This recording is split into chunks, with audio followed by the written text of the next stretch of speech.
सुप्रभात बच्चों, आशा है कि आप सभी अच्छे होंगे। आज हम कक्षा 5वीं हिंदी मेधा में नया अध्याय शुरू करेंगे जो है पाठ 10 सोने का हार। बच्चों, यह कहानी डॉक्टर उषा मनोहर द्वारा रचित है। इस कहानी में उन्होंने बताया है कि ईमानदारी का संबंध किसी अमीरी या गरीबी से नहीं होता। यह ज़रूरी नहीं होता कि जो गरीब व्यक्ति है वो लालची होगा, ईमानदार नहीं होगा, और यह भी ज़रूरी नहीं होता कि जिसके पास बहुत सारा पैसा है, जो व्यक्ति बहुत अमीर है, वही ईमानदार होगा। इसी विषय से संबंधित यह कहानी है, तो चलिए हम पढ़ते हैं। पाठ 10 सोने का हार। ईमानदारी का संबंध अमीरी या गरीबी से नहीं होता। यह मनुष्य के अंतर्मन की खुशबू की भांति होता है। हमें मानवीय गुणों को किसी व्यक्ति के जीवन स्तर से नहीं आंकना चाहिए। आइए इसी से संबंधित यह कहानी पढ़ें। बात बहुत पुरानी है। मगध राज्य के गांव में एक माली अपने परिवार के साथ रहता था। वह दिन भर बगीचे में कड़ी मेहनत करके फूल उगाता और उन्हें बेचकर जो कुछ मिलता उसी में अपना निर्वाह करता था, मतलब गुजारा करता था। जो भी उसे एक दिन में फूल बेचकर पैसे मिलते थे उसी से वह अपना गुजारा करते थे। वह गरीब था पर मेहनती और ईमानदार था। एक दिन माली फूल बेचने गया था। घर में उसकी बेटी और पत्नी थी। बेटी किसी बात पर जिद कर रही थी। तब माँ ने डांटा और वह रोने लगी। जब आप भी किसी बात के लिए जिद करते हो और वो जिद सही नहीं होती तो आपकी मम्मा आपको डांट लगाती है, आप भी रोने लग जाते हो। तो इसी प्रकार से वो माली की जो बेटी थी वो भी जिद कर रही थी, परंतु माली की पत्नी वह जिद पूरी नहीं कर सकती थी, इसलिए उसने उसे डांट लगाई और वह रोने लगी। उसी समय द्वार पर एक साधु महाराज भिक्षा मांगने आए। अलख निरंजन। अगर कोई साधु महाराज आते हैं भिक्षा मांगने, कुछ बोलते हैं ना, भिक्षाम देही या अलख निरंजन, इस टाइप के वर्ड्स वो यूज़ करते हैं। तो साधु महाराज ने बोला अलख निरंजन। साधु महाराज ने आवाज़ लगाई। उस समय माँ बेटी को डांट रही थी और वह रो रही थी, अतः भिक्षा लेकर बाहर आने में देर हो गई। साधु महाराज खड़े रहे। जब तक उसकी मम्मा भिक्षा लेकर नहीं आई तब तक साधु महाराज उनके द्वार पर खड़े रहे। क्या हुआ बेटी को, क्यों रो रही है वह? साधु महाराज ने माली की पत्नी से पूछा। क्या पूछा? कि आपकी बेटी को क्या हुआ है और वह क्यों रो रही है? क्या बताऊं महाराज, कल ही अपनी एक सहेली के घर गई थी। उसने सोने का हार पहन रखा था, तभी से पीछे पड़ी है कि वैसा ही हार चाहिए। अब हम ठहरे गरीब, कहाँ से लाएं हार? 2 समय की रोटी ही मुश्किल से जुट पाती है, माली की पत्नी ने शिकायत के स्वर में बोला।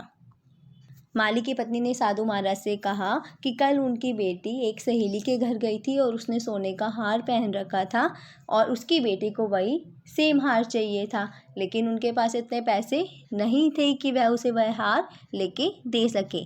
इसलिए उसकी मम्मा ने उसे डांट लगाई थी और वह रो रही थी। बेटी तो देवी स्वरूप होती है, मतलब देवी के समान होती है। साधु महाराज मधुर स्वर में बोले, उससे मत डांटना मारना, बुलाओ उसे, हम समझा देते हैं। साधु महाराज ने बोला कि उसे डांटो और मारो मत, मैं उसे समझा देता हूँ, बाहर बुलाओ। साधु महाराज ने वहीं से घास उखाड़ी, घास के लंबे नुकीले पत्तों को गूथा और उससे एक हार बना डाला। साधु महाराज ने क्या किया, वहीं पर एक घास उगी हुई थी, वहीं से उन्होंने घास उखाड़ी, उसके पत्तों को गूथा और एक हार बना दिया। उन्होंने लड़की के गले में वह हार डाला और मंत्र पढ़ा। देखते ही देखते हार सोने का बन गया। लड़की खुशी से नाचने लगी और भागकर अपनी सहेली को दिखाने चली गई। क्यों खुश हो गई? क्योंकि साधु महाराज ने उसे उसकी सहेली के समान एक सोने का हार दिया था, तो वो बहुत खुश हो गई, नाचने लगी और अपनी सहेली को अपना हार दिखाने गई। हार इतना सुंदर था कि उसकी चर्चा गांव भर में होने लगी। कुछ लोगों को ईर्ष्या हुई और किसी ने जाकर राजा तक बात पहुंचा दी कि माली की बेटी ने जो हार पहना है वह अति सुंदर है। वो हार इतना सुंदर था कि पूरे गांव में उसके बारे में खबर फैल गई और किसी ने राजा को भी जाकर कह दिया कि माली की लड़की के पास हार है, वो बहुत सुंदर है। हो सकता है किसी अमीर के घर से चुराया हो, क्योंकि ऐसा कीमती हार केवल धनवान या राजा महाराज ही खरीद सकता है, क्योंकि वो हार बहुत कीमती था और माली के पास इतने पैसे थे ही नहीं कि वो हार खरीद सके। तो उन्होंने सोचा कि इसके पास तो इतने पैसे हैं ही नहीं, तो इसका मतलब इसने हार कहीं ना कहीं से चुराया होगा। राजा ने अधिक छानबीन किए बिना ही मन में गांठ बांध दी कि माली हार चुरा कर लाया है, और राजा ने भी यही सोच लिया कि माली के पास इतने पैसे तो है नहीं, वो खरीद नहीं सकता, इसका मतलब क्या है, उसने हार कहीं से चुराया है। उसने माली को बुलवाया और उस पर चोरी का इल्ज़ाम लगा दिया। राजा ने भी बिना सोचे समझे, बिना छानबीन किए माली पर चोरी का इल्ज़ाम लगा दिया। पहले तो माली घबरा गया, पर शीघ्र ही संभल कर दृढ़ स्वर में बोला। दृढ़ मतलब मजबूत। पहले तो वो घबरा गया कि मेरे ऊपर चोरी का इल्ज़ाम लग गया, लेकिन बाद में उसने बहुत ही मजबूत स्वर में बोला, महाराज, हम गरीब अवश्य हैं पर बेईमान नहीं हैं। यह हार हमने चुराया नहीं है, यह हम पर एक साधु बाबा की कृपा का फल है। माली ने सब बात सच बता दी कि हम गरीब ज़रूर हैं लेकिन हम बेईमान नहीं हैं। यह हार हमें किसी साधु बाबा ने दिया है। माली के स्वर की दृढ़ता से राजा और भी चिढ़ गया। जब उसने मजबूत होकर बोला, अपनी बात की सच्चाई रखी, तो राजा और भी चिढ़ गया। उन्हें लगा कि ये माली तो झूठ बोल रहा है, अपनी बात छुपाने की कोशिश कर रहा है। राजा के समक्ष यह व्यक्ति सिर उठाकर अपनी पैरवी कर रहा है। समक्ष मतलब सामने। कोई राजा के सामने इतना कैसे बोल सकता है, इसलिए वह चिढ़ गया उससे। यह सोचकर राजा क्रोधित हो गया। राजा को बहुत गुस्सा आ गया। उसने आदेश दिया कि माली को कारावास में डाल दिया जाए, मतलब जेल में बंद कर दिया जाए। कुछ ही दिनों में यह बात साधु बाबा के कानों तक पहुंची। कुछ दिनों बाद साधु बाबा को यह बात पता चली कि हार की खबर फैली है और राजा ने माली को जेल में बंद कर दिया है। उसे बहुत बुरा लगा। अन्याय के प्रति उन्होंने हमेशा आवाज़ उठाई थी, क्योंकि माली के साथ तो अन्याय हो रहा था, उसने कोई चोरी भी नहीं की थी और फिर भी उसे जेल में बंद कर दिया गया था। इसलिए साधु महाराज को बहुत बुरा लगा और उन्होंने अन्याय के प्रति अपनी आवाज़ उठाई।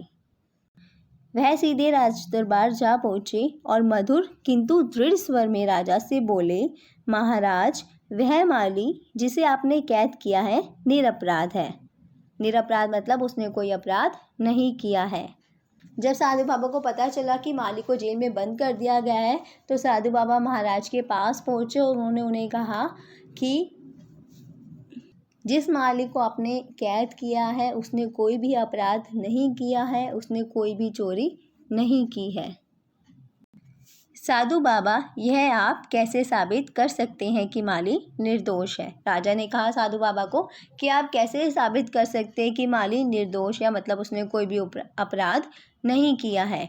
उसके पास ऐसा बहुमूल्य हार है जो एक धनवान व्यक्ति ही अपनी बेटी के लिए बनवा सकता है या खरीद सकता है, कोई गरीब नहीं। राजा ने कहा, माली के पास इतना कीमती हार है जो सिर्फ केवल अमीर व्यक्ति ही खरीद सकता है या बनवा सकता है। कोई ऐसा व्यक्ति नहीं खरीद सकता ना बनवा सकता जो 2 वक्त की रोटी भी बहुत मुश्किल से कमाता हो। महाराज, वह हार मैंने उसे दिया है, उसने चुराया नहीं है। वह गरीब अवश्य है परंतु बेईमान नहीं है। साधु बाबा ने सारी सच्चाई बता दी कि वह हार मैंने माली को दिया था, वो गरीब है लेकिन बेईमान नहीं है। तो आप कहाँ से लाए ऐसा हार? राजा ने साधु बाबा से पूछा। अब राजा को साधु पे शक हो गया, क्योंकि साधु तो साधु होता है, उसके पास इतने पैसे कहाँ से है जो वो सोने का हार, इतना कीमती हार लेकर उसे देगा। तो राजा ने बोला कि आप कहाँ से लाए इतना कीमती हार? साधु बाबा हंसकर बोले, अभी बताता हूँ। फिर उन्होंने आंखें बंद की और मंत्र पढ़ा। देखते ही देखते राजा का महल सोने का बन गया। चारों ओर हजारों सूरज की चमक जैसा प्रकाश बिखर गया, मतलब फैल गया। राजा भौचक्का होकर देखता रहा, मतलब राजा बिल्कुल हैरान हो गया। राजा हैरान क्यों हो गया? क्योंकि उसका महल कैसा बन गया? सारा सोने का। महाराज, इस समय आपका यह महल सोने का है, आपने तो नहीं बनवाया, ना आप बनवा सकते हैं, तो फिर आपने यह कहाँ से चुराया? साधु बाबा ने पूछा। अब साधु बाबा ने क्या किया, जो राजा था उसकी बात उसी पर डाल दी। उसने पूरा महल पहले सोने का बना दिया, उसके बाद राजा से प्रश्न किया कि यह महल तो सोने का हो गया, तो आप ना तो इसे बनवा सकते हैं और ना ही आपने इसे बनवाया है, तो इसका मतलब तो यही है कि आपने इस महल को कहीं से चुराया है। राजा निरुत्तर था, मतलब उसके पास कोई भी उत्तर नहीं था। उसने अपना सिर झुका लिया, उसको शर्म आ गई, अपनी बात पर उसे शर्मिंदगी हुई और उसने अपना सिर साधु बाबा के आगे झुका लिया। उसने साधु बाबा से क्षमा मांगी और माली को जेल से रिहा करने का आदेश दिया। जब उसे अपनी बात का पश्चाताप हुआ तो उसने माली को जेल से रिहा कर दिया। महाराज, इंसान की परख करना एक अच्छे राजा का पहला गुण है। हर गरीब व्यक्ति चोर नहीं होता और हर राजा या अमीर व्यक्ति ईमानदार नहीं होता, साधु बाबा बोले। साधु बाबा ने राजा को समझाया कि राजा एक इंसान की परख करना एक अच्छे राजा का सबसे अच्छा गुण होता है और हर व्यक्ति गरीब नहीं होता और हर अमीर व्यक्ति ईमानदार नहीं होता। अपनी भूल स्वीकार करते हुए राजा ने साधु बाबा के चरण पकड़ लिए और माली को अपने बाग का खास माली नियुक्त कर दिया। तो बच्चों, आशा है कि आपको यह कहानी अच्छी लगी होगी। आपको यह पाठ पढ़ना है और इस पाठ का रचनात्मक कार्य अपनी कॉपी में करना है। धन्यवाद।